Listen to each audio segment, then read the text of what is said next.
Ladies and gentlemen, we hereby and welcome the arrival of our guest of honor, My Voice, My Nation, Malaysia 2019, our Honorable Prime Minister of Malaysia, Yang Amat Berbahagia, Tun Dr Mahathir bin Mohamad, together with our First Lady, Yang Amat Berbahagia, Tun Dr Siti Hasmad binti Haji Muhammad Ali. Thank you so much for joining us. It's definitely the land that has been the nation.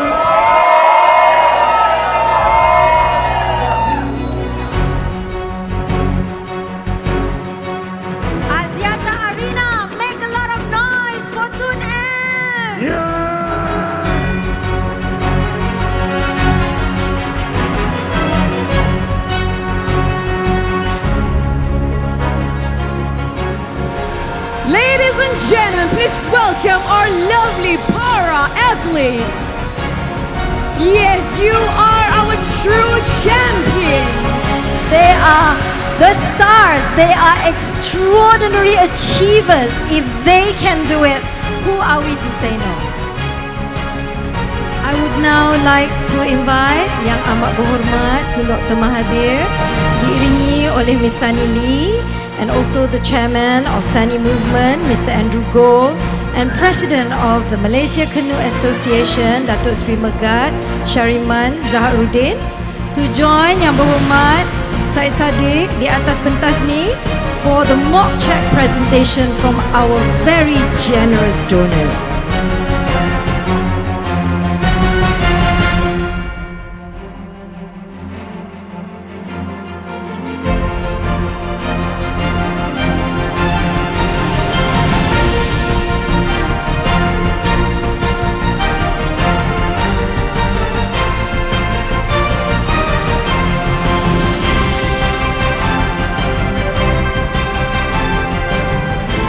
Porque pienso que los países no necesitan fronteras, pueden ser amigos y caminar por el mismo lugar. Because I believe that countries should be friends and they should walk together in communion.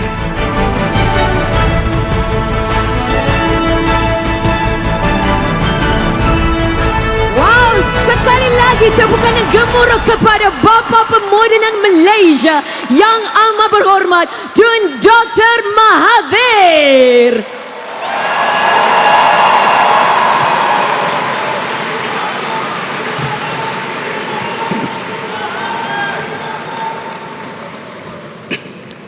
Bismillahirrahmanirrahim. Assalamualaikum warahmatullahi wabarakatuh. Dan salam sejahtera and a very good evening to everyone. Yang Berhormat Tuan Syed Saddiq bin Syed Abdul Rahman, Minister of Youth and Sports. Yang Berhormat Datuk Muhammadin bin Ketapi, Minister of Tourism, Arts and Culture. Yang Berhormat Puan Teresa Kong Su Sim, Minister of Primary Industries.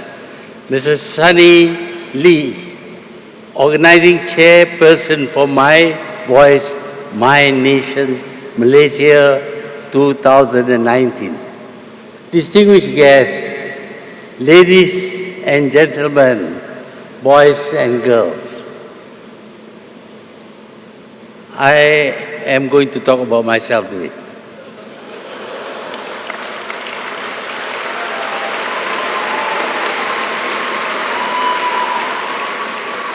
That is what I am told to do. I thought I have written a book, 800 pages, all about myself. But now I still have to tell more stories. You may believe it or you may dismiss it. My name is Mahathir bin Mohamad.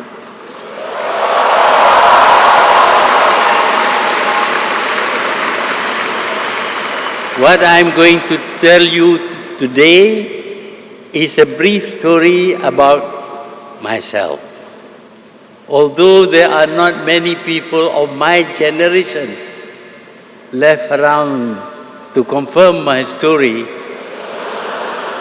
I can assure you that all this information is true to my knowledge and memory. I guess that's the advantage of being around long enough you become your own term of reference and primary source. Nobody else is around, fortunately for me, so they cannot contradict me. I was born in Alostar, Kedah. My father was a school teacher, a headmaster in a school now called College Sultan Abdul Hamid, and my mother was a housewife. I remember vividly how strict my father was, especially when it concerns our studies. He will not compromise when it comes to doing our homework and revisions. He treated my siblings and I with discipline, just like he treated his students.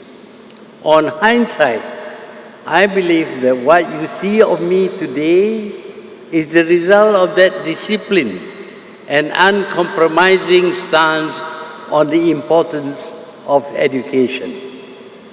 In more ways than not, when I became the Prime Minister, the first round and now the second time, I tried to impart similar discipline to the nation. Some find it inspiring and necessary, but there are others who felt that I was too authoritarian, with a few deciding to label me a dictator.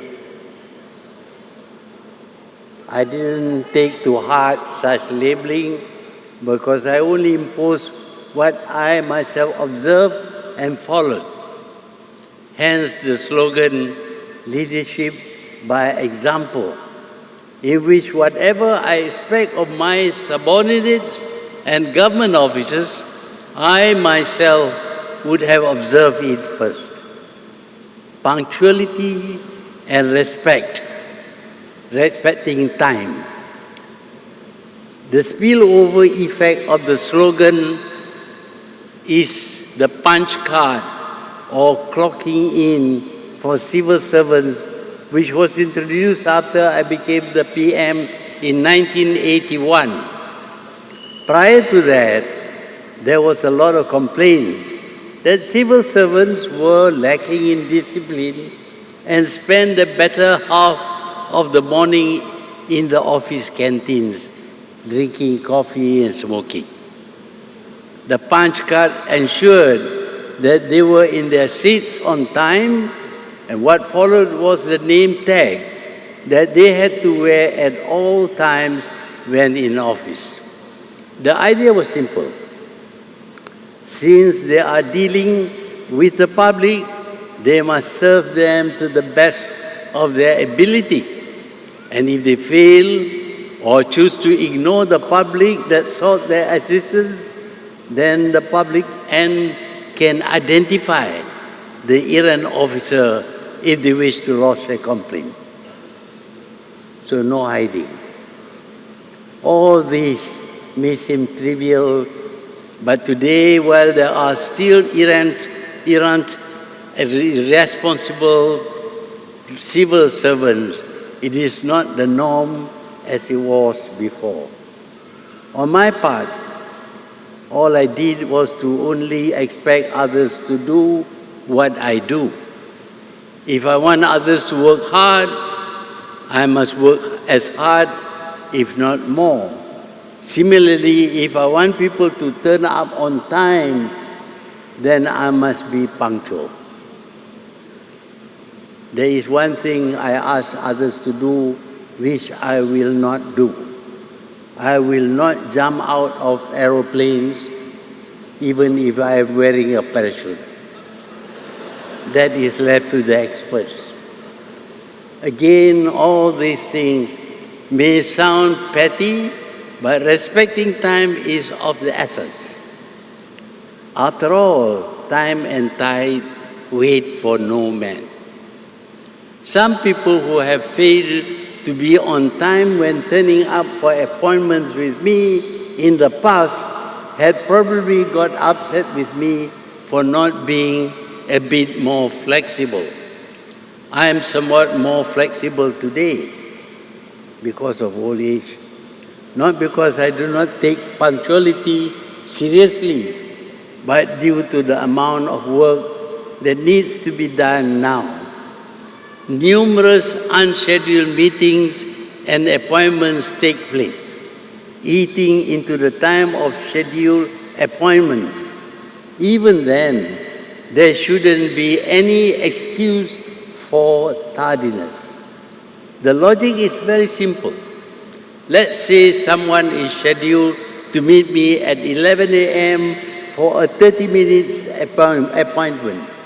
He turns up at 11:15 a.m., which is merely 15 minutes late.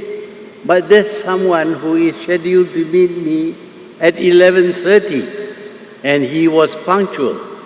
It will not be fair for me to still give the earlier person a 30 minutes appointment, which will mean that the person who is punctual is punished for the tardiness of the other. But I'm not so rigid to the extent that I'm not able to understand the problems of unexpected traffic jams and so forth. I am merely pointing out why punctuality and respecting time are very important, and to the best of our ability, we must all observe it. Ladies and gentlemen, boys and girls, sports and other interests. I was never that good in sports, but I did play some rugby in school. The reason why I play rugby is because you don't need much skill. All you have to do is to accept being hurt in the scrums. But much of my time was on my studies and a lot of reading.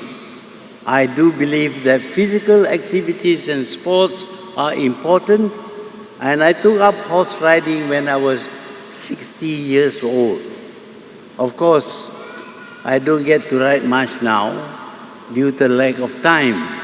Also, my favorite horse is now too old. For at the age of 25, our horse is like 95 for human beings. Nevertheless, I do occasionally try to do some cycling on some weekends, but that too seems to be quite rare and few. And so I spend most of my time reading and writing. It is something that I never stop doing, nor do I plan to slow down. It keeps my mind active, and reading reminds me how much I do not know and that there's much, much more to learn. Your brain is like your muscle. You know that if you don't use your muscle, they shrink and become weak. That was why that guy who lifted weights just now looks big and tough. It's because he uses his muscle. If you don't use your muscle, then it becomes weak. It's the same with your brain. If you don't use your brain, it regresses. You forget. You cannot talk properly. You forget your grammar and everything else.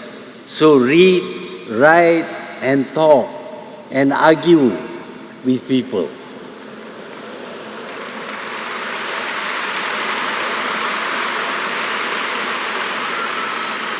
When I was growing up, I snatched any reading material that I could lay my hands on. Even today, I read all kinds of books, fiction and non-fiction. Being a Muslim reminds me that the first revelation the Prophet received was asking him to read. And if divine revelations cannot convince us on the importance of reading, I do not know what else can. It is something that I enjoy doing. Although the young people of today bury their noses in their smartphones or laptops are a different way of reading, I guess.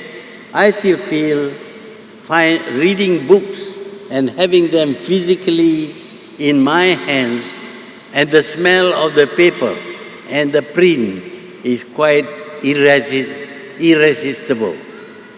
So, ladies and gentlemen, boys and girls, when I was growing up, not many Malays were fortunate to further their studies in universities. Only royal families and aristocrats could afford to enroll their children in universities. Some sent their children to England. I was somewhat fortunate to be given a scholarship and offered a place in to study medicine in Singapore. In those days, you don't refuse. Whatever they give you, you take. If they ask you to be a lawyer, you become a lawyer. If they ask you to become a doctor, you become a doctor. So they asked me to study medicine, and I studied medicine.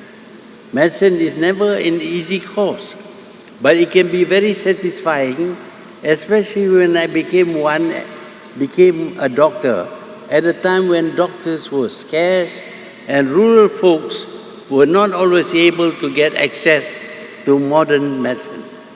Later on, when I became a full-time politician and Prime Minister, I discovered my years as a doctor influenced quite a fair bit of my decision-making process. Whenever a problem emerges, I would diagnose what had caused it and at times go through the process of elimination process.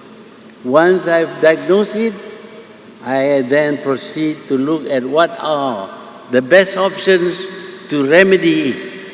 And apart from having to swallow the proverbial bitter medicine, amputation is an option. Don't come to me now. I might amputate your whatever. Ladies and gentlemen, one aspect of leadership that is sometimes overlooked is the ability to feel for the ordinary people. Sometimes when leaders are aristocratic and autocratic and of royal lineage, the tendency of not understanding the sufferings of the ordinary people is prevalent. It is kin to the oft-repeated saying attributed to Marie Antoinette, who, when told that the peasants were hungry for bread, she said, "Let them eat cake." Whether Marie Antoinette said it or not, the crux of the matter is that leaders have been known to be so detached that sufferings that could be resolved are allowed to perpetuate. It can be argued that ordinary men who went on to become leaders have been known to ignore the sufferings of the ordinary citizens, but that is not due to ignorance, but due to apathy. But I also believe in working hard to take ourselves out of poverty and difficulties. When I was a teenager, when the Japanese occupied our country and we stopped schooling temporarily, I was selling goreng pisang, banana fritters, in Alostar's Pekarabu, and it was quite a thriving business. And I discovered that there's always opportunities if we look around hard enough. When you are in need, you forget about being an aristocrat who cannot do menial labor.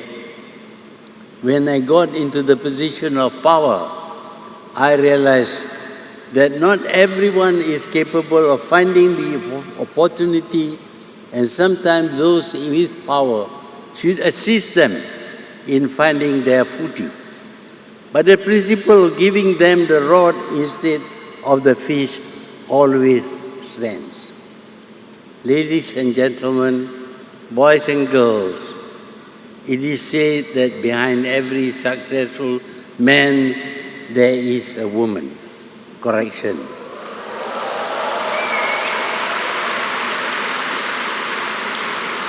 I will get a scolding when I go home if I say that behind every successful man there is a woman. My wife insists that there is a wife.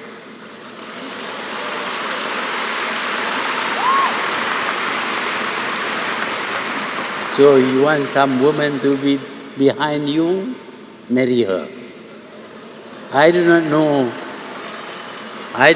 if I fall into the category of being successful, because my job until today is still work in progress and it is being judged all the time. Regardless, I am however lucky to have my wife with me throughout these 63 years.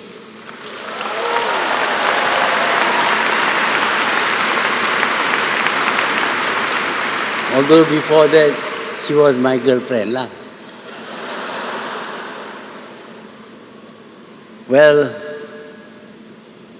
whatever there is to be said about wives, I think I have managed for 63 years to have only one.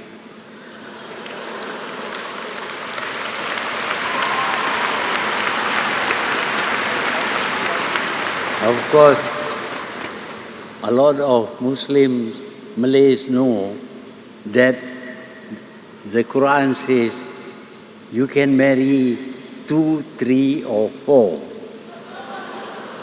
But you stop there.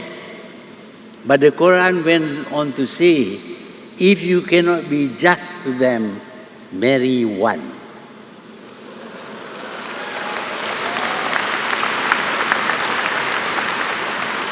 And the next verse says, man cannot be just to women. So what you are being told is that you should marry only one.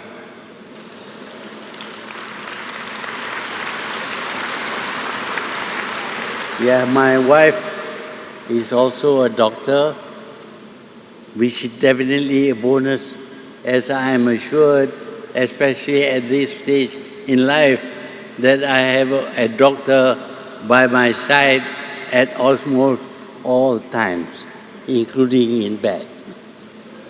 I don't know how she had put up with me all these times, but she did, and my life is so much the better.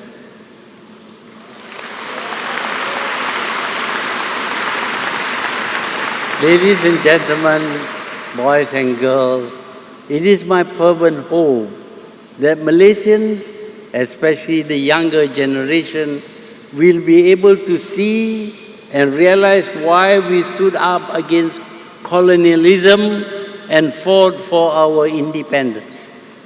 I was lucky, or maybe unlucky, to witness how our people were mistreated and subjected to all kinds of indignity by the colonizers. They came into our home, told us how to behave, and made us do things for their benefits and left us with crumbs. They know what is best, and we are forced to let them do the thinking. They take our way of wealth, they take away our wealth, and we are supposed to smile and help them to do the plundering. You are lucky. And I truly hope Malaysians will never again go through such indignities. But freedom is not a given thing. You have to work for it, defend it, and nurture it. That, I believe, is a task you are being entrusted with. Good or bad, big or small, my generation have done our bit. I thank you very much.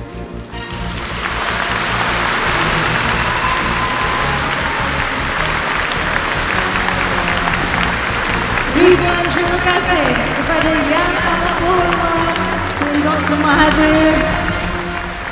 Come on everyone, you can do better than that.